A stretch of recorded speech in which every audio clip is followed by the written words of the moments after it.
Mayor ivy একজন আলোকিত মহিলা। ইতিমধ্যে মেয়র আইভির বিরুদ্ধে কেউ দুর্নীতির অভিযোগ আনতে পারে নাই। তাহলে আমি সেই অপরাধী হতে চাই। জামিনের খেলা না রাজনৈতিক ষড়যন্ত্র? দুর্নীতির দায়ে আটক আওয়ামী লীগ নেত্রী এখন বিএনপিতে। একটা প্রশ্ন করি, একজন দুর্নীতিবাজ নেত্রী জেল থেকে বের হয়ে বিরোধী দলে নায়িকা হয়, এই বাস্তব কি মেনে নেওয়া যায়? বাংলাদেশের রাজনীতিতে যেন চলছে একের পর এক নাটকীয় পর্ব।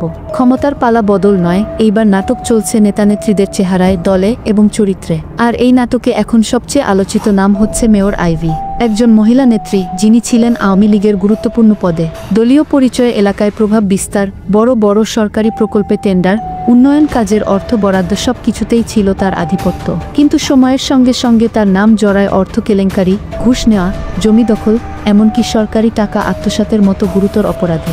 সেই মেয়র আইভি, যিনি কিছুদিন আগেও ছিলেন কারাগারে, তিনি আজ হঠাৎ করেই জামিন পেলেন আর বের হয়েই সোজা যোগ দিলেন বিএনপিতে। এই ঘটনাটুকু শুনেই মনে হয়, এটা কি আসলেই সম্ভব, নাকি এর পেছনে আছে আরও গভীর কিছু? তাকে বিএনপিতে বরণ করে নেন তারেক রহমান নিজে।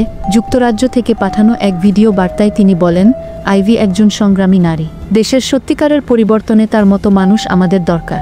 এই বক্তব্য শুনে সাধারণ মানুষ ও রাজনৈতিক বিশ্লেষক দুই দলেরই চোখ কপালে। দুর্নীতির অভিযোগে যার কারাগারে থাকা উচিত ছিল আর কিছুদিন, তিনি কিভাবে এত সহজে জামিন পেলেন? সাধারণত দুর্নীতির মামলায় জামিন পেতে হলে দীর্ঘ প্রক্রিয়া ও আইনি যুদ্ধ পাড়ি দিতে হয়, কিন্তু মেয়র আইভির ক্ষেত্রে যেন সবকিছু অদৃশ্যভাবে সহজ হয়ে গেল। আদালতে তার পক্ষে শক্তিশালী আইনজীবী দল হাজির, অভিযোগপত্রে ঘাটতি, নথিপত্রে বিভ্রান্তি, সব মিলে যেন স্ক্রিপ্টেড নাটক। একাধিক রিপোর্ট বলছে, তথ্য প্রমাণ ডিজিটাল সিস্টেম থেকে মিসিং হয়ে যায়। এমনকি দুর্নীতি দমন কমিশনের পুরনো ফাইলেও নাকি বেশ কিছু গুরুত্বপূর্ণ নথি হঠাৎ করে পাওয়া যায়নি। তথ্য বিশ্লেষকরা বলছেন, এই পুরো ঘটনাটি হতে পারে ডিজিটাল লবিং এর অংশ।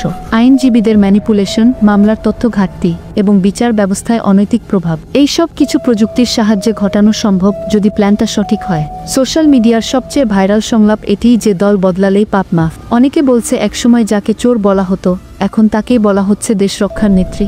আবার কেউ বলছে, এখন আর রাজনীতি চালায় না নেতা, রাজনীতি চালায় প্রযুক্তি আর মিডিয়া। এই ঘটনা তুলে ধরেছে বাংলাদেশের রাজনৈতিক প্রেক্ষাপটের মৌলিক দুর্বলতা। দলগুলো এখন আর আদর্শের উপর ভিত্তি করে নয়, বরং সুবিধা ও প্রভাব দেখে নেতা বেছে নিচ্ছে। যেখানে একদল নেত্রীকে দুর্নীতির দায়ে বহিষ্কার করে, সেখানে অন্য দল তাকে ভবিষ্যতের আদর্শ বলে বরণ করে নিচ্ছে।